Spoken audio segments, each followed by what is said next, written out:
Hi guys, welcome back to my channel, Your Stars Align. This is Carmina, Vedic astrologer and cards of truth reader. So today I thought I would make a video between the correspondence between sounds and planets, right? Because in the Grahas Sutras, by the Brihat Parashara Ora Shastra, translated by Ernst Wilhelm, each planet is assigned a sound, right? A certain type of sound. And how can you use this thing?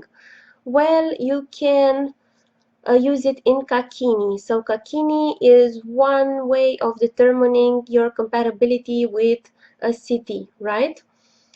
So you take the first sound in your first name with the first sound in the city's name, and then you assess the compatibility between these two.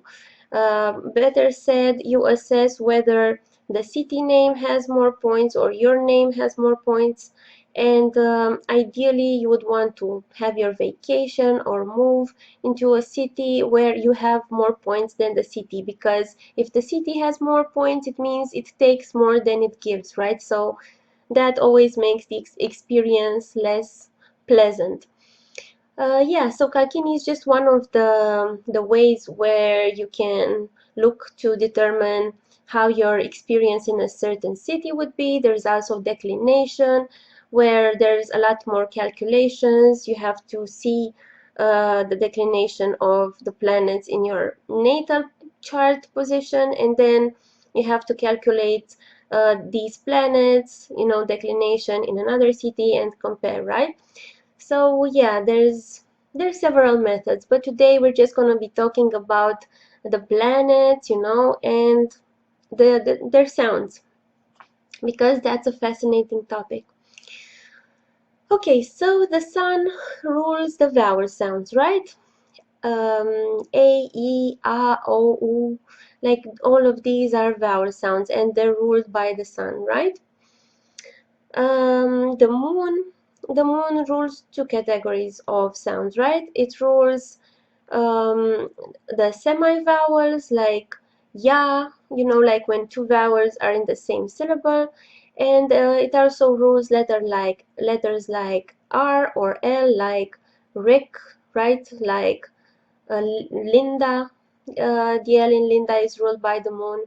And the second category of vowels the moon rules is sibilants and aspirates, right? So it's like S, like in Cindy, and it's Cynthia, I don't know, Susie, and H as in Helen, and it's also Sh as in, I don't know, Sheila, and I don't know, chic.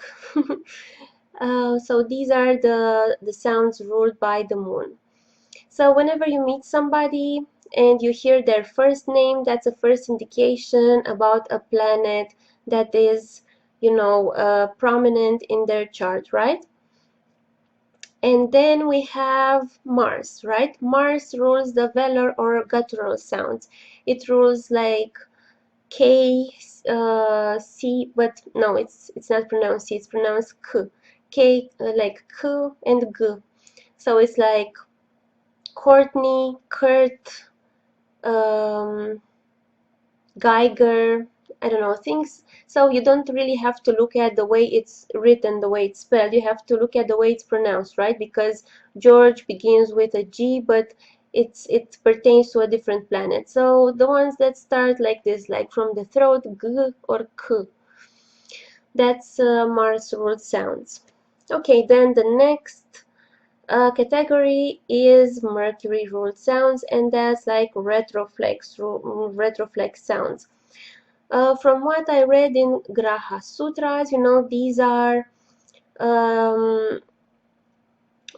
they come forth when the tongue is turned forth to the palate of the mouth, right?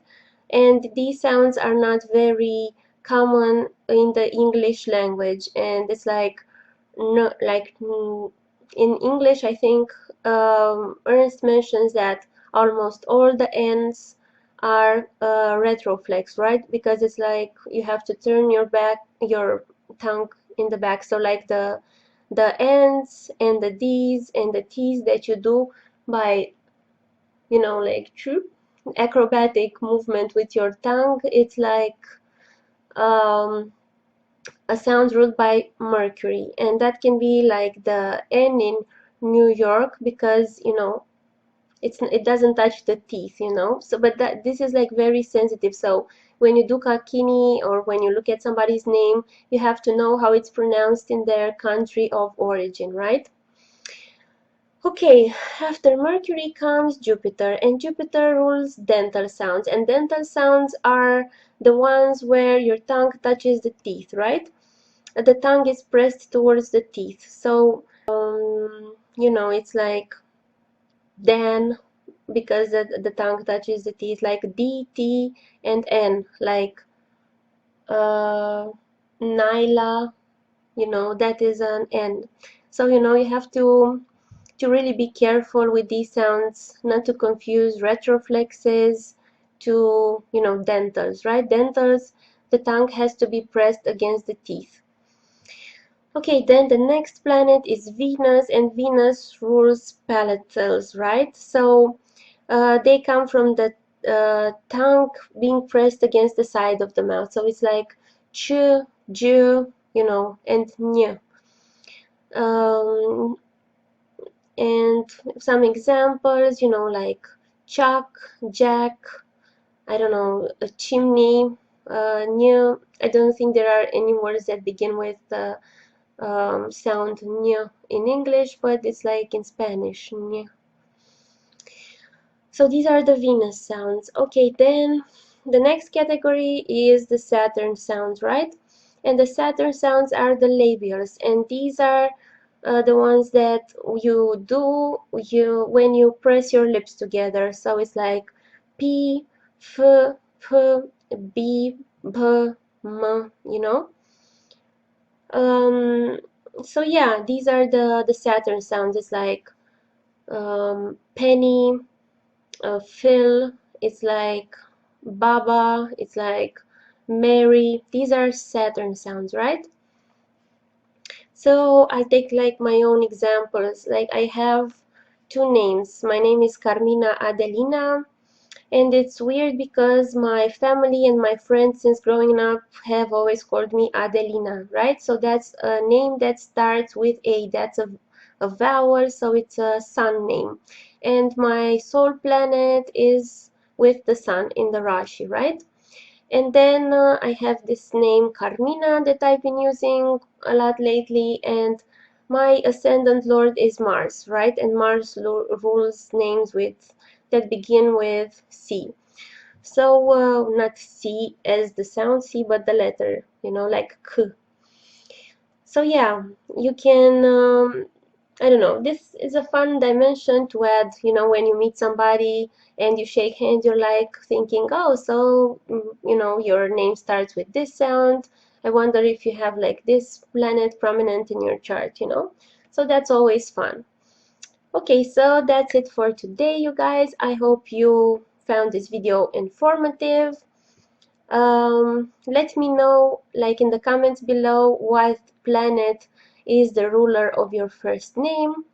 Also, if you're interested in astrology readings or cards of truth readings, don't forget to check out my website, yourstars.align.com. And I also wanted to let you guys know that I have like 2 upcoming webinars, one on compatibility, like your capacity to have fulfilling relationships. We're going to go through me and Vedic Astrology and Levi Kosin. We're going to go through some yogas and some combinations that show a person's capacity to have fulfilling relationships, and also offer some strategies on how to behave in order to be more fulfilled. This is going to happen on March 16. I'm going to link down below how you can register. And then I'm going to be teaching an introductory course in the Cards of Truth, how you can learn to read your natal birth spread, right? And that's going to be happening on March 24th. So yeah, that's about it for today, you guys. See you soon. Bye.